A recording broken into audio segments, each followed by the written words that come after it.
On my first day at work, I was so innocent. I didn't know what to expect. I was so scared. I remember I was asked by my boss to make a call to a media house, and I was so nervous. Like, I couldn't speak on the phone, and from there to now, it's been like such a transformational journey. It's been 14 years of working in the corporate world.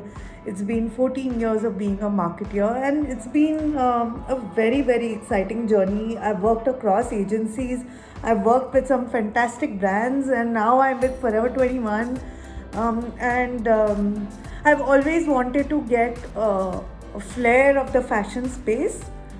Um, and consequently get into the consumer's mind, and it's been a very exciting journey. So I was fresh out of university when I joined my first job as a PR exec with a PR agency, and I had this I think PR really interested me. I wanted to know what happens in the PR world, so I joined PR industry. And then from PR, I moved to radio. I spent about almost 2 years in radio. Then I moved to outdoor and out of home marketing, where I worked with one of India's biggest conglomerates. I worked with Zoopam in the outdoor and out of home marketing space. And I think a natural progression for most people on the agency side is to move to the brand side. I had experience in outdoor, I had experience in radio, I had experience in PR. I wanted to learn how to bring it all together and add my skills to table working for a proper brand. I thankfully got a chance to work with Fossil. So that was my first stint with brand marketing. I spent almost 5 years at Fossil. And not only brand marketing but international brand marketing, so which is a completely different ball game, because you have to abide by the standards of an international brand all across the country. The look and feel has to be the same, the customer experience in the store has to be the same. So I learned a lot over there. I was like a one-man army for a long time, handling pretty much budgeting, execution, everything. And then from there I moved to Max at the Landmark Group. So with Fossil I was in accessories marketing, and then I moved to Max, which was into mainstream apparel. So I learned apparel marketing. And then I got an opportunity to head marketing for a brand, and that's how Forever 21 happened. And it's been 3 years now at Forever 21. And I do feel Forever 21 makes me feel a lot more younger, gets me into a young girl's mind and how consumer psychology works. So it's been a very interesting journey. There have been a lot of ups and downs, but I take each day as it comes. I don't think too much. I get asked by a lot of people, what do you want to become 5 years down the line? What do you want to become 10 years down the line? I think these are standard questions that you get asked in interviews also. But my answer to all of this is that I don't know. I don't know. I do exactly what I feel. So I felt like learning media, I learned media. I felt like learning brand, I've learned brand. Tomorrow I might move into operations. Tomorrow I might move into e-com marketing. I might specialize there. So I really take each day as it comes. Wherever I'm learning the most and wherever I'm getting challenged is where I want to be. So I am an amateur marathoner. I have run several half marathons and marathons in India and around the world. And running has changed my life. And it's not running, it could be any sport that anyone could take up. But I'll tell you how. So running has made me more disciplined, and that has sort of translated into the way I work. Running has made me realize that it's important, because 42 kilometers is a huge distance, right? You need to train really hard to cover 42 kilometers.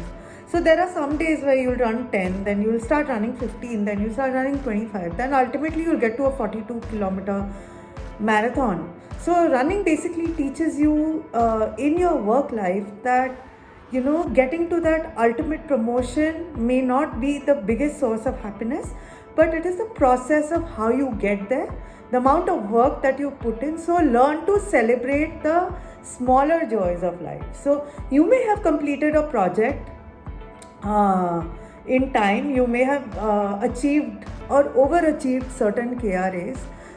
So learn to celebrate those smaller achievements before embarking onto your next role. Running also makes you mentally strong because it's a soul sport. And that mental strength comes into how you work, the way you work.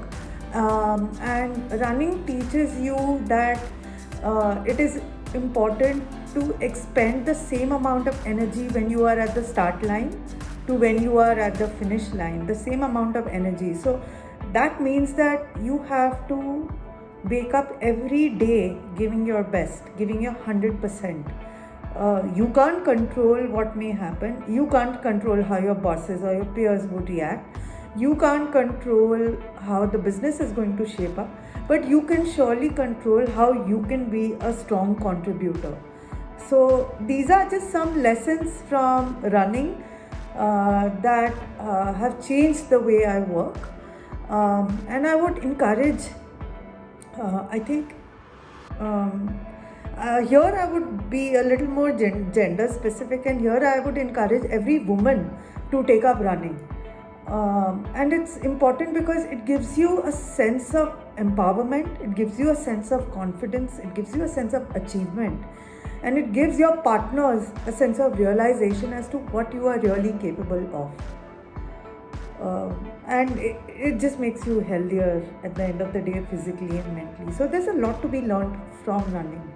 I've also been featured in a Netflix documentary called Limitless, which talks about the journey of women and running in India. So it's been a great space to be in. It helps me evolve every day, and it helps me become a better professional at work. Just like how while running is a lone sport, you meet different people across the journey of running, of different age ranges, different mentalities. You learn to become more accepting of the world.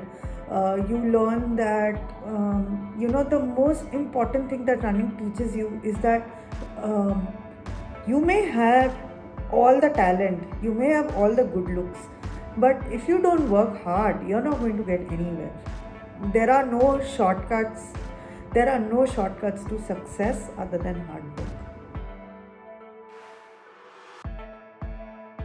So yeah, we've seen a lot of trends, and the best part and the most challenging part is that whatever we feel that we've learned about the consumer till date has all gotten unlearned.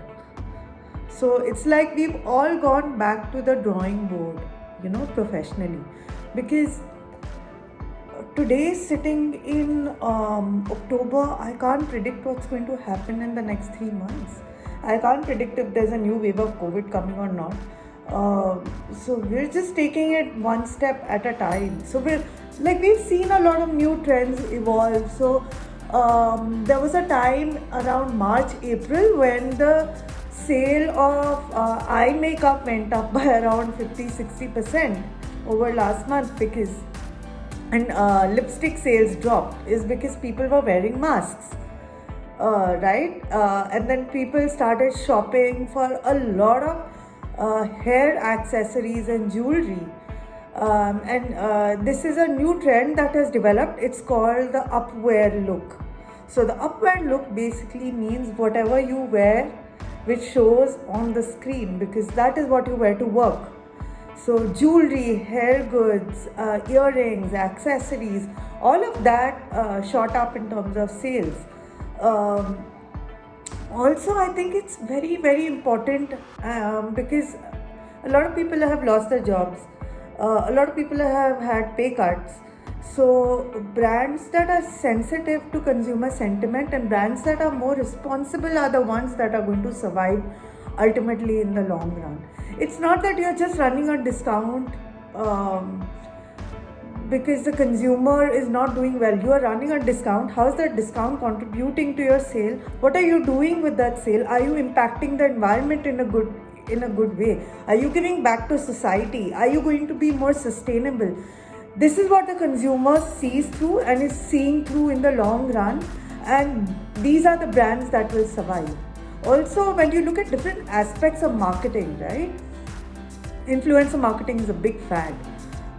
It's been there for quite some time. Even if you see influencers now, only those influencers will do well who have a certain empathy towards their consumers and with their audience pool, because the consumer is not in particularly a happy state of mind, right? All of us are suffering, all of us are in this together. 1 in 3 people are suffering from anxiety. COVID fatigue has increased. Old people are suffering.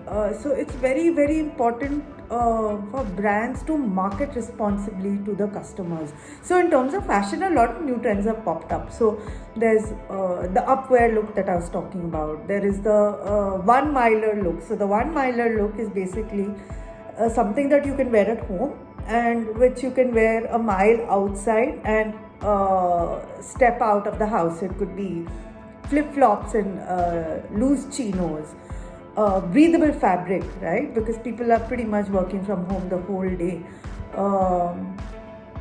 What else is there? So there is loungewear. There is the bedside look, right? So loose corduroy pants, joggers, oversized shirts, all of these are doing really, really well. So the consumer's life has really, really changed, and it's very important for brands to pick up on these cues and adapt continuously. So we've taken a lot of safety measures in our stores. So basically they have to sanitize their hands when they enter the store, get their temperature checked, and whatever clothes are being tried on in the trial room are kept in quarantine for 48 hours before they are put back on the racks again. There is cashless billing. They have to sanitize their hands again after billing. The store staff is constantly being talked about maintaining safe distance from each other, maintaining safe distance from the consumer. Temperatures are being checked. Masks and face shields are being placed. So a lot of care is being taken in stores. But now we're also seeing a change in trend. So people have started stepping out. So the sale of lipsticks has gone up again. So it's just a wait and watch game. It's also, brands like Amazon and Flipkart are now running their longest ever Diwali promotion, because Diwali has started early, festive sales have started early. So brands have to mitigate for the losses that they have faced in H1 and recover that in H2. And slowly store sales are also recovering. So we have seen about almost a 200% jump in our e-com sales, which is fantastic. So that means that a lot of customers who are not shopping online have now migrated online. So the growth of the consumers moving from offline to online, which was supposed to have transformed over the next 10 years, that transformation has actually accelerated, and that number is going to get covered in the next 2 years. A lot of brands are doing virtual shopping. A lot of brands are doing WhatsApp commerce. A lot of brands are going into hyperlocal and hyper-personalization marketing. So these are all new aspects of marketing automation that you will see as trends that are cropping up now. I have been in a lot of situations where I've probably been in minority in a boardroom or in meetings, gender minority. But I think as a woman that should not scare you. In fact, you should be proud of where you are. Irrespective of the kind of leader you are, you need to be very mindful. You should be a good listener. You should be a good team leader and a good team player. Yes, you are absolutely right. As women, we've not had too many other women to look up to, but it is important for you to identify a mentor or a set of mentors in your career, irrespective of gender. Someone who could guide you across your career phase. Someone who could guide you on how to move up the ladder, someone who could guide you across how to improve your career, what steps should your career take, and what necessary steps can you take to move into that direction. I think as a woman, it's important for me to lay it out here that women are very self-critical as a gender, you know. So I think women should be less self-critical. They should be more open to taking up new roles, to taking up more challenging roles. And I've often given this example, but you know, if a promotion is offered to a man and the woman, the same role, a man will gladly take it, but a woman will think, oh, I have to probably take a few training programs, I might need some more mentorship, and then I will get there, and then probably I'll be ready. That is self-criticality that I'm talking about, which I think women should stop second guessing. I think it's probably because they see lesser amount of gender equality in spaces where they operate. You will see a lot of that in STEM. There are very few women in STEM. The percentage of women in corporate organizations today is at about 10 to 12%, which hopefully should increase. A lot of organizations like Aditya Birla, where I work today, are focusing on gender diversity and inclusivity. So choose such organizations which support women leaders and which also have a lot of policies to make workplaces safer for women, such as workplace harassment, very, very important. Maternity leaves, child care, daycare, flexi work policies, work from home policies. So choose your company wisely.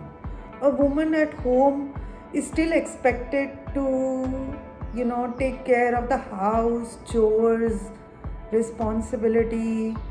So I personally think that time has passed. I think it's the time for women to stand up for themselves, find partners who are supportive of their choice of responsibility, their choice of extracurriculars, their choice of whatever path they take, and empower themselves accordingly. And I also think, and this is my last point, which I think is very important, is that women should support other women. As a woman professional, the last few things that I'd like to say is be a good listener. As a team manager, because I manage teams as well, it's very important to be a friend to your team. Learn their strengths and weaknesses and leverage that to project and business success. As a woman leader, you may find yourself standing solely in a boardroom or amongst the very few men. Be stern, but be polite, and put your point across. Never be afraid of putting your point across, because what's the worst that will happen? Someone will say no to you. So don't take it personally, but you know, if you don't put yourself out there in the workspace, no one is going to know what you want to achieve.